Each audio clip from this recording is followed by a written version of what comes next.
What is up, guys? Welcome back to the channel. Today's reaction video is going to be on America's insane plan for nuclear-powered planes. Now, we all know about the aircraft carriers, which we've done reactions to. They're nuclear-powered, which is, again, a mental to think, but they can last an extremely long time without having to refuel or anything like that, which is mental and very efficient, I guess.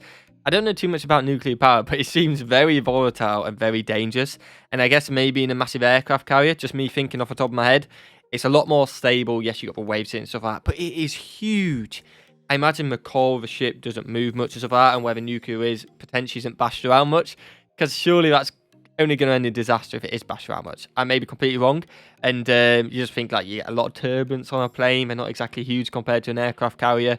It sounds like a recipe for disaster, but I'm probably completely wrong. I know nothing on this. I know nowhere near enough as what I should in terms of to make an opinion on that, so ignore what I just said. Let's watch Real Engineering. We checked them out on the Hog the other day. Really enjoyed the channel. We're going to be checking them out again today, so the link will be in the description if you want to check them out after this video.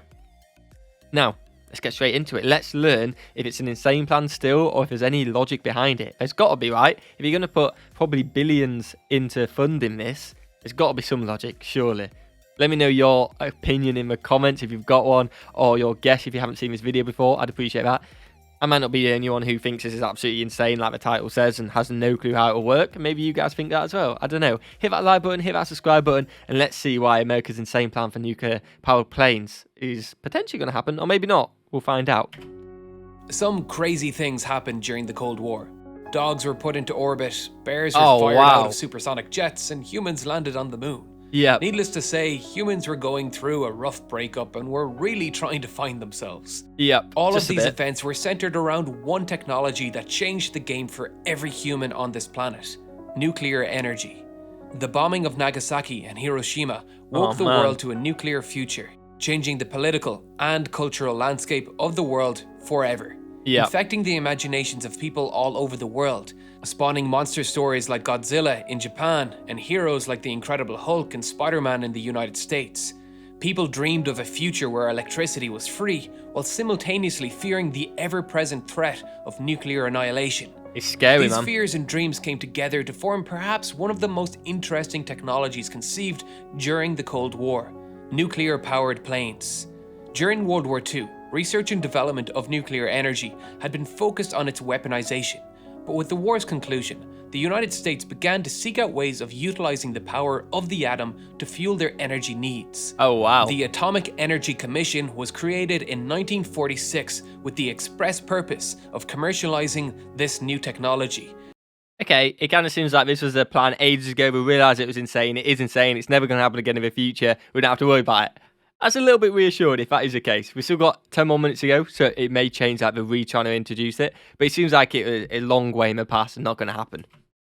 And just 1 year later, the US Air Force invested $10 million into studying the feasibility of utilizing this energy to power their long-range bombers. In an era before in-flight refueling and ICBMs had been perfected, the technology was appealing. With just a small amount of fuel, a bomber could fly indefinitely. It would be capable of reaching anywhere in enemy territory, an omnipotent threat to any adversary.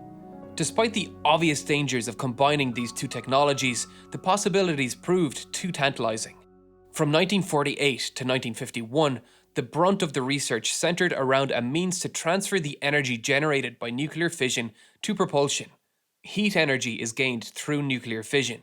When uranium is bombarded with a neutron, it absorbs that neutron into its nucleus, which causes severe vibrations, ripping the atom apart, producing heat, additional neutrons, and new, lighter atoms.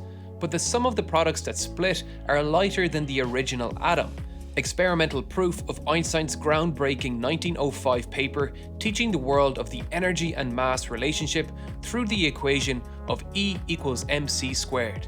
The energy released by a single uranium fission reaction like this is tiny, at 200 million electron volts. Yeah, we're getting a proper science lesson here. This is why I love this channel. It's only my second video, but we're going so much depth and they make it interesting. They do it in a way where I'm actually learning and so interested in this. Like when I was at school, I wasn't that bothered, but now I'm more mature and older, so I am naturally more interested in it. But it's an awesome way of learning, man. It really is. Crucially, uranium produces additional neutrons when it splits, Okay. allowing for a chain reaction to occur.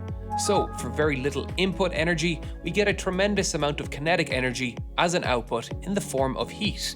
When controlled, this reaction can give us energy to heat water and power our steam turbines. Nice. When uncontrolled, this reaction gives us the atomic bomb. Experiments Scary, began man, here in scary. the Idaho National Engineering and Environment Laboratory, dubbed the HTRE, standing for the Heat Transfer Reactor Experiment. Oh, These man. engines sought to find the most efficient solution for transforming this thermal energy into thrust. They eventually came to the HTRE-3, consisting of two modified General Electric J47 engines that would perform both propulsion and cooling functions. Okay. Air would be ducted from the low-pressure compressor through the reactor core, where it would gain heat and expand. This air would then pass through the high-pressure turbine and exhaust to provide power and thrust. As the air was needed for cooling, the engine had to be started using traditional fuel sources, allowing the air to pass through the cool reactor core. Once sufficient airflow was achieved, the reactor could then be brought up to power. The engine contained a temperature-controlled thermocouple, which fed data to a control module which would automatically close the chemical fuel valve as the heat of the nuclear reactor began to be added, until the valve was completely closed.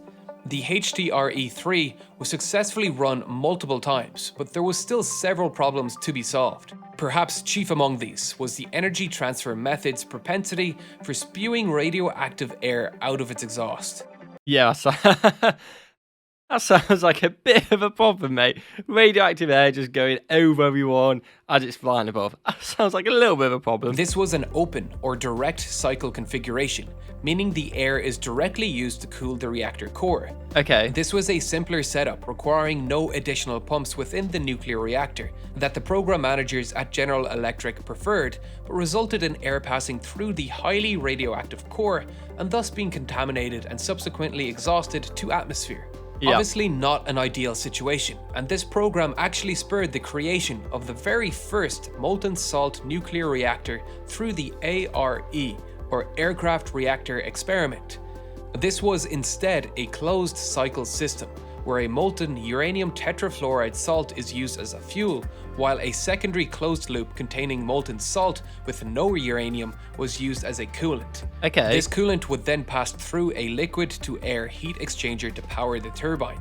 This would result in radically reduced radioactivity in the exhaust, but required more plumbing to circulate the two fluids in the two inner closed loops, and resulted in a lower efficiency, as we are introducing an additional heat transfer step that allows more heat to be lost to the plumbing and environment.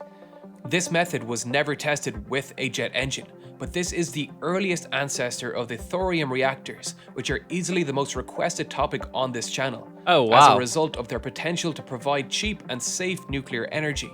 But research and funding for this technology was gradually dropped.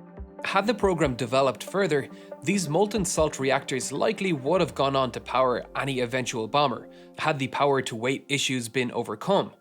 These power-to-weight issues were one of the primary roadblocks facing designers. While nuclear energy can provide extremely long-lasting energy, its power output, the energy provided per unit time, is not infinite.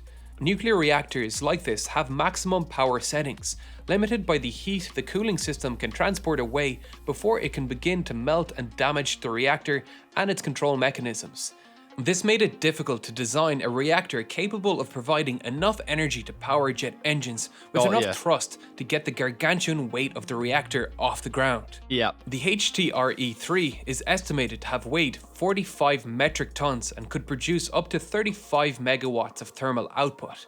Far too large and heavy, and that is a lot, man. I'm learning so much from this video. I haven't talked much. I'm just sitting here having a little science lesson. Things I never knew. I know from my intro, I sound like such an idiot now. I definitely did, but I'm learning and it's awesome. Short of the 50 megawatts of thermal output targeted for a flight-worthy power source. The HTRE-3 did include removable radiation shielding, consisting of a stainless steel shell with a lead core surrounded by water. But further testing was needed to design and assess shielding for an aircraft. To do this, Convair modified a B-36, renaming it the NB-36H Crusader. The B-36 was the only aircraft in the United States arsenal capable of taking off with a massive nuclear reactor and its associated shielding and coolant systems, fitting it with a small 1 megawatt reactor dubbed the ASTR, or Aircraft Shield Test Reactor, which was lifted from a shielded underground vault and mounted in the B-36's bomb bay moments before takeoff. Wow. A plane could never carry the amount of lead needed to shield every facet of a reactor, so this plane would test shadow shielding, which would primarily shield the crew and instruments in the cockpit. Shielding for the reactor was achieved with water tanks, which could be filled or drained to vary the shielding and allow the nuclear engineers on board to assess the minimum volume of water needed to protect the plane's crew and instruments. Got you. With a Okay. 5-ton, 13-centimeter lead shield mounted between the reactor and the crew compartment. On top of this, the crew compartment was an 11-ton lead and rubber shielded Wow, removable man. section. I tell you what, this is probably the heaviest plane ever, The surely. leaded glass windows were a foot thick, and a Look at closed that. circuit TV system was used to monitor the reactor. The plane was further modified with air scoops to funnel air to the coolant system that would trade heat with the internal closed-loop water coolant and then exhaust the heat to atmosphere. The Crusader made its maiden flight on September 17, 1955. Wow. The reactor provided no power to the engines, but the plane would make a total of 47 flights, which occurred only over remote land far from human populations. All I'm saying is this is 1955. This technology for 1955, that's mind-blowing. Is that not mind-blowing? They hardly had any technology back then. They're doing all this. Fair play. The plane man. was Fair escorted play. at all times by a B-50, which contained Wow. sensors to measure any air-scattered radiation emitted from the reactor and air coolant system. It also contained a team of Marines ready to parachute and secure a crash location if the need arose. At this point, the United States was at the forefront of aircraft nuclear propulsion technology, and likely could have developed the technology far enough to produce a nuclear-powered plane, but, for the best, it never came to fruition. On November 18, 1958, the HTRE-3 engine suffered a meltdown when temperature sensors malfunctioned, recording a damn. lower temperature and withdrawing control rods. This may have been the impetus to shake sense into the US government, to remind them that a mobile nuclear meltdown was simply not something they wanted to contend with. I can imagine. On top of all this, with the advancement of aerial refueling and intercontinental ballistic missiles, the technology was made completely redundant. President Kennedy ultimately cancelled the program in 1961, just 1 month into his presidency, putting an end to the insane idea. This hysteria and fear of aerial bombing has made humans do some astounding, evil, and stupid things. If you'd like to learn more about this gradual descent into madness that the advent of aerial bombing fostered, I highly recommend watching this documentary titled The Bombing War, From Guernica to Hiroshima. It takes you from the first small grenade dropped from a plane in World War I all the way to the monstrous and unnecessary bombing campaigns that took place in Europe and wow. Asia in World War II. It's a fascinating insight into the minds of the civilians that lived through those times and the madness that gripped the military leaders that approved them. You can watch it now for free by signing up to CuriosityStream using the code RealEngineering or using the link in the description. I knew that was an ad because it was the same on my last one, but the storytelling and the information we're giving, it's just so good.